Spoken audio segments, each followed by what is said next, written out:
هنا في الأوبرا بتطرد يا جماعة. أنا راجل نجم معروف، حسن هلالي شنبه. أنا مش معفن، أنا راجل فنان عندي مواهب كتير وعايز أحقق حلمي. وده كان جزء من كلام الفنان حسن أبو شنب اللي طلع على الريد كاربت في مهرجان القاهرة السينمائي الدولي خلال الساعات الأخيرة، وقلب الدنيا على حسين فهمي وعلى إدارة المهرجان بسبب إنهم منعوه يدخل المهرجان وقاعة كبار الفنانين، وكمان عشان حسين فهمي سلم عليه بقرف في عزا مصطفى فهمي. فتعالوا معايا أعرفكم تفاصيل اللي حصل مع حسن أبو شنب، ويا ترى كان رد فعل حسين فهمي على الكلام ده إيه؟ خلال الساعات الأخيرة انتشرت فيديوهات للفنان حسن أبو شنب وهو واقف على السجادة الحمراء في مهرجان القاهرة السينمائي الدولي، وكان عمال يزعق وقالب الدنيا ومتضايق جدا، وبيقول أنا مش معفن، أنا راجل فنان وعندي مواهب كتير، عايز أحقق حلمي. تخيلوا أنا واقف في الأوبرا وبطرد، وأنا جاي أنشط السياحة.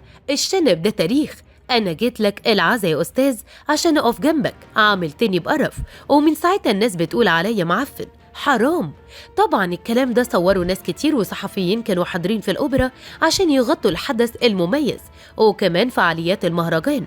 ولما تم نقل الفيديو على منصات السوشيال ميديا الناس كلها تعاطفوا مع حسن أبو شنب بصورة كبيرة جدا، ووجهوا كمان انتقادات للمشرفين على المهرجان وكمان لحسين فهمي رئيس المهرجان نفسه. مشكلة حسن أبو شنب بدأت لما راح عشان يقدم العزاء للفنان الكبير حسين فهمي في رحيل أخوه مصطفى فهمي، ودخل عشان يبوس حسين فهمي ويحضنه، بس حسين فهمي لف وشه الناحية التانية عشان ما يبوسوش، وواضح إنه كان بيحاول يتجنب شنبه الطويل جدا، وده اللي ضايق حسن أبو شنب، وطلع في أكتر من فيديو بعدها ينتقد حسين فهمي ويقول إنه كان قرفان منه وهو بيسلم عليه، وإن الناس بتقوله مرضيش يسلم عليك عشان إنت معفن.